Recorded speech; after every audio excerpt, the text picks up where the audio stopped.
Hi there. We're launching a new channel today called Cooking with Chris. We figured there's about 1 billion cooking tip channels on the internet today, so why not be 1,000,000,001? We're going to take my years of experience behind the camera and throw me in front of the camera and watch me stumble and fumble as I teach you how to cook amazing meals. And I figured why not start at the top and we'll just go right for the mother of all barbecue. We're going to teach you today how to smoke a perfect beef brisket.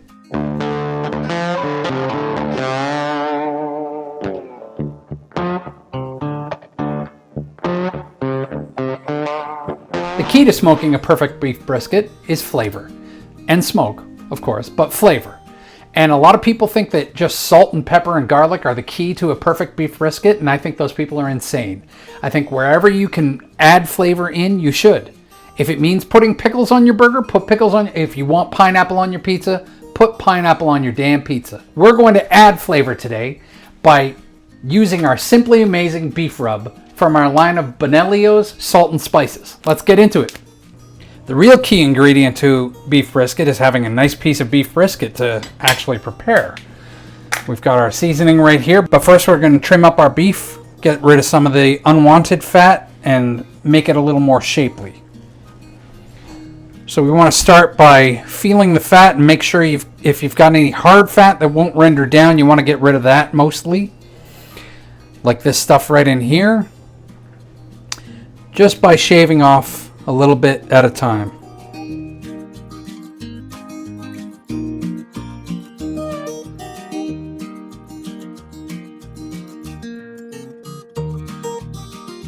So we want to get rid of some of this fat right in here. This is hard fat, so we want to try and carve some of that out.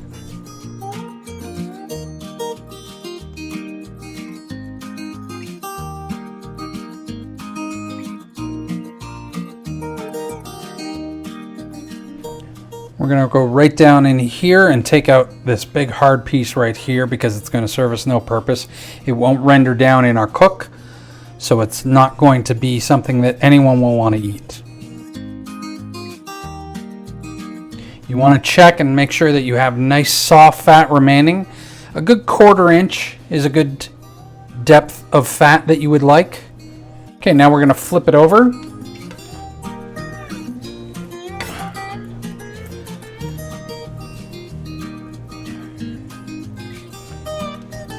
And we don't want to take too much off the bottom or else you'll end up with your meat collapsing on itself once it starts cooking. There's basically 2 sections of beef brisket.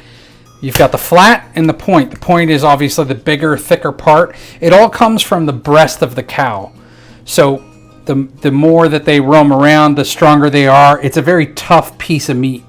So every culture has their own way of dealing with softening up or finding a good way to utilize this piece of meat because it's a large piece of meat that'll feed a lot of people. So you've got corned beef comes from this. You can get pastrami, all sorts of things, even just boiled brisket. I think there are certain cultures that just do it that way. So now we're going to start seasoning it. But first what I like to do is put on a little, let's say, glue to make the seasoning stick. A lot of people just use mustard, but I've found something that works for me. What I've come up with, and again, I always say if you can add flavor, then do it, is get your mustard and mix it with some Worcestershire.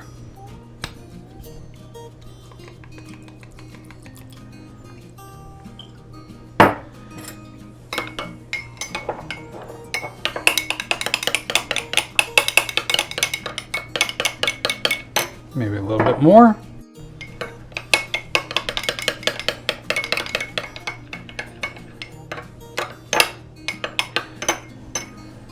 Now, what's key is you want to start on the bottom side of the brisket with your seasoning. Because then if you mess up when you flip it over and when you're putting it on the grill, it's not your upper side that's your presentation side. So you start on the back and then work to the front. So we're going to spoon on some of this and then just rub it in. Just a nice thin layer all around.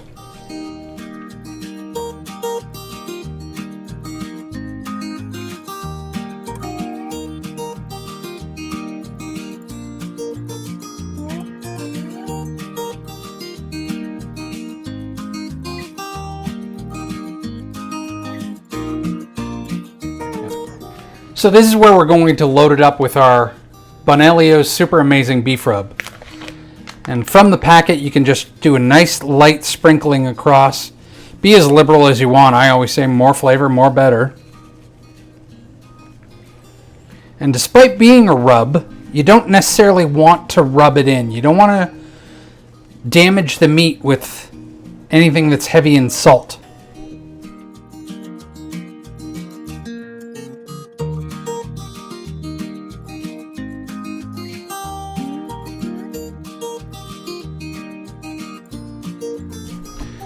Then we're just going to carefully flip our meat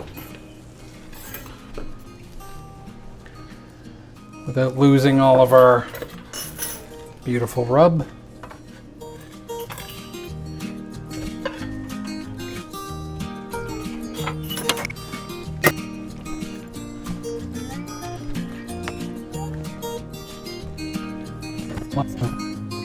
Here.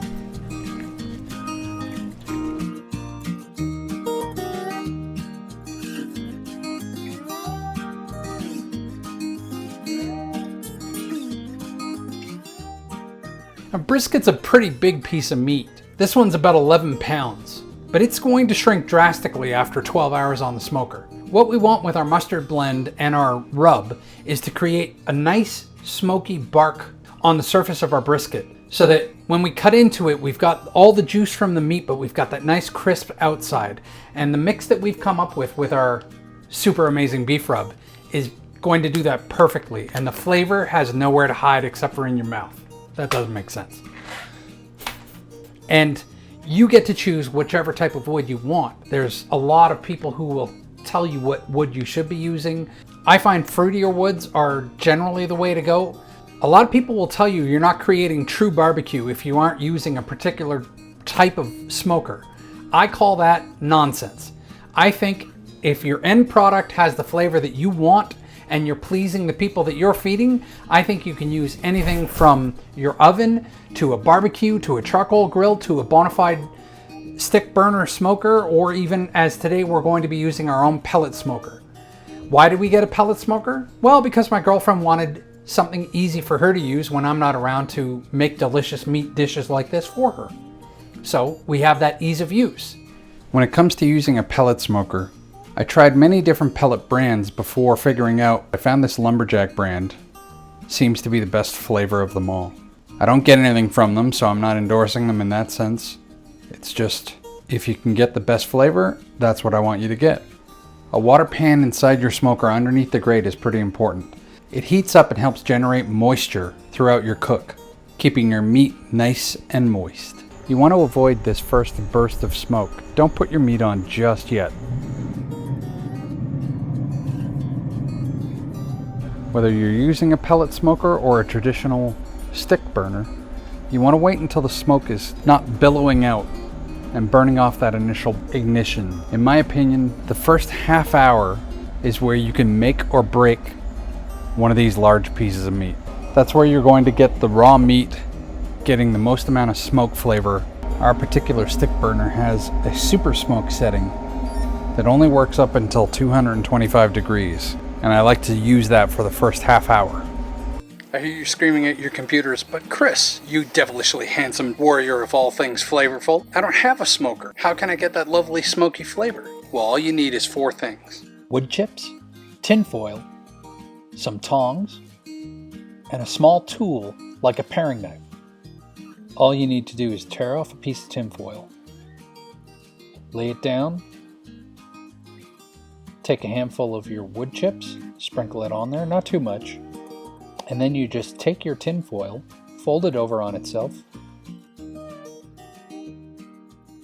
fold it over on the other side, make a sort of a tube, fold in the edges to keep it in there like a pocket, and then take your paring knife, poke a hole but don't poke too far, jab your hand, and twist to create these little smoke holes. That's where the smoke will escape when the wood heats up. Then you just open up your grill, use your tongs to lift up the grate, slide your tinfoil packet underneath, and now you've got an instant smoker. You want to replace that about every half an hour or so whenever the smoke starts to die off. Pull the packet out, and do it again. When it comes to laying your meat on the grill, we've raised our rack to the upper setting just to keep it off that heat a little bit farther. And if you've got a side burner, you want to lay the point, the thicker part of the meat, away from the heat source. In our case, ours is sort of right in the center, so we just try and angle it as best we can. You want to be gentle laying down your meat so you don't ruin that perfect seasoning job that you've done. And once it's in there, just close it up. So we're going to be cooking this for 12 hours. And the first half hour we're going to do on our super smoke setting on this particular model at 225. And then we're going to bump up the temperature to around 250, 260 for the next, I don't know, maybe 4 or 5 hours.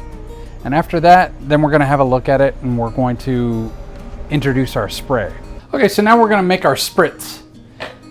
All you need is a nice spray bottle and whatever kind of concoction you want to make. A lot of people like to use juice. I've used apple juices or apple cider, a little bit watered down, but I always find coffee has a really good flavor when used with beef. So what I like to do is I take some coffee that I've just made, nice and warm, and mix in about 2 parts coffee to 1 part apple cider vinegar. And if you find that's too intense for you, you can always water that down. And then just pour it into your spritzer bottle, carefully.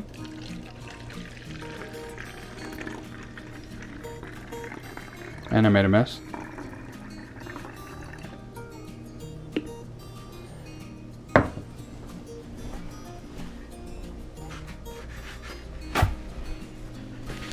Just gonna clean that up. Okay. And we're ready to go, and we're almost at the 3 hour mark, which is when I'm going to give it my first little spritz. What I like to do is I like to just look at if there are any spots that are looking drier than others. Just give it a little handy helper with our new mix here, and then just a gentle coating all around, just for the flavor to soak in and to keep it all moist and everything until we get to that point where we're at the stall and it'll start to sweat on its own. It's our first look after 3.5 hours on the smoker. We've been running 250 since just shortly after the first half hour, and we're going to give it our first look, and we're going to give it a spray with our concoction that we just put together. All right, so that looks lovely already. You can see we've got some nice juice pooling up here. Got a little bit of dryness up here. Just checking it around the back on the back edge. We've got a little bit that could use some spritz. So we're going to test our mister here, and we're just going to give it light little shots in sensitive areas, especially on edges where it looks like, or you could feel the texture is a little bit tougher.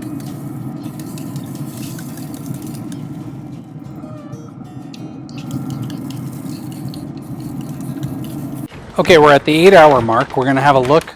It's probably ready for it to come off, but we're going to take a look at it, see if it's hit what we call the stall. The stall is where the meat tightens up and begins to seep out a lot of its moisture. It looks like it's sweating.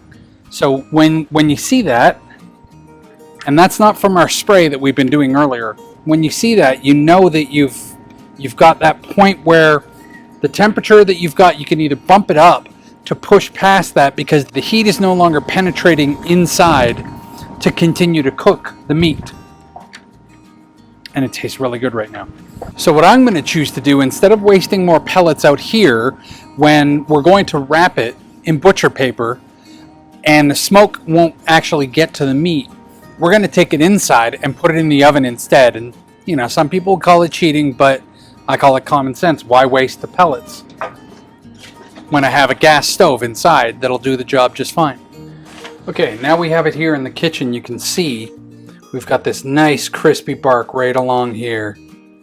Some soft spots here that are really wet because of the stall, but all in all, really coming along nicely. And now this is the time and why we want to wrap. So a moment about wrapping. You can wrap in aluminum foil if you have no other option, But if you have access to butcher paper, I bought a whole bunch of it, so I have tons. But what you can do, and what I used to do, is when you're buying your meat from the butcher, you can ask your butcher for butcher paper, and most butchers will give you some extra if you explain it to them, or even just ask nicely. What I used to do is I would just ask them to double wrap the meat. And then when I would get home, I would peel away that outer layer, set it aside, knowing that I'm going to use it later for my wrap. And then just discard the one that came in contact with the raw meat, bringing it home. So what you want to do is, in this case, you want to double layer the butcher paper. It's going to get the paper really wet and you might get some seepage. So we usually put a tray underneath in the oven to catch any of the drippings. But the paper will do a good job of trapping in that heat. You can pump up your temperatures a little bit, but you don't want to go too high. And then this is going to push through and really get into the center and cook the rest of the meat and get it to the temperature that you want for it to be done and nice and tender. So we're just going to take our paper that we have it resting on right now and pour it on over here. It's still a rather large piece of meat, but you can tell how much it's shrunk from when we put it on the smoker. We want to give ourselves enough back piece paper here so that we can wrap it directly over and create a bit of a lock seal on the paper here. So we want to tuck it right under there, let the weight of the meat do some of the work. And then we want to find the flat, fold that in, crease this over, fold this over on the point, get that in there nice and tight. And again, wrap that.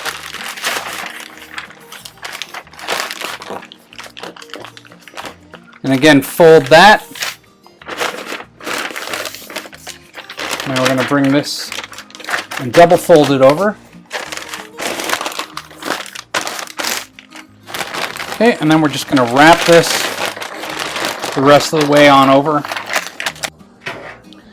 Okay, now we're going to put our tray on the lower rack to catch any drippings. We got our brisket right in there. 280 for our temp, and we're going to let it go for another couple of hours. So it's been almost 8 hours, and I'm feeling kind of comfortable about the temperature and the feel of the beef. So I'm going to pull it, and I'm going to see if it's got that bendability and the texture that we're looking for. So I'm just going to slap on my oven mitts here, because I'm just going to grab the beef right out of the oven.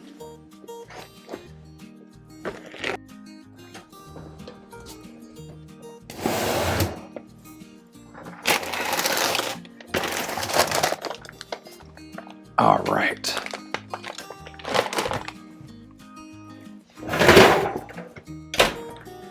Okay. This is our beef. You can see it's kind of soaked through the paper a little bit, but not a lot. So when we lift it up, we want to see that wiggle. I'm thinking that this is a good, nice brisket. Just going to give it a feel. Okay, we waited. We actually waited 45 minutes, which was an extremely painful 45 minutes, but we're ready to dig into this thing. So we're going to unwrap this glorious piece of lovely meat and try to make as little mess as possible, because there's going to be a lot of juice built up inside this paper, as you can see. Oh my goodness. Holy cow, it looks good. Oh, and we're leaking. We're already over the edge. Look at how amazing that is right there. It looks dark and it might look burnt based on the camera, but I assure you that is not burnt.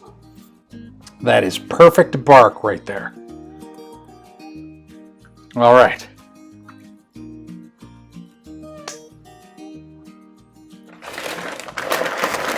We are going to try and remove this. I'm going to need your help, babe. And now we get to go into it with our first slice. We're going to take off this front piece first. And look at that. That is a glorious smoke ring, which means nothing but flavor. I'm going to soak up some of that juice. And we're just going to slide a little bit. Oops, not the whole cutting board. All right.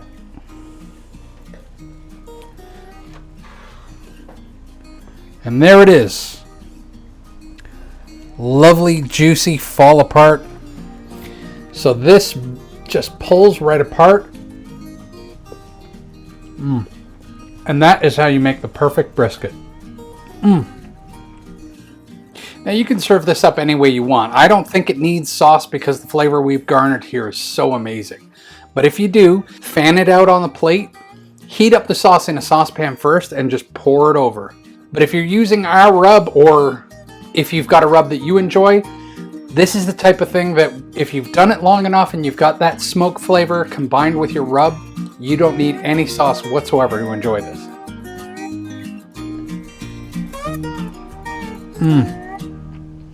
That is so good.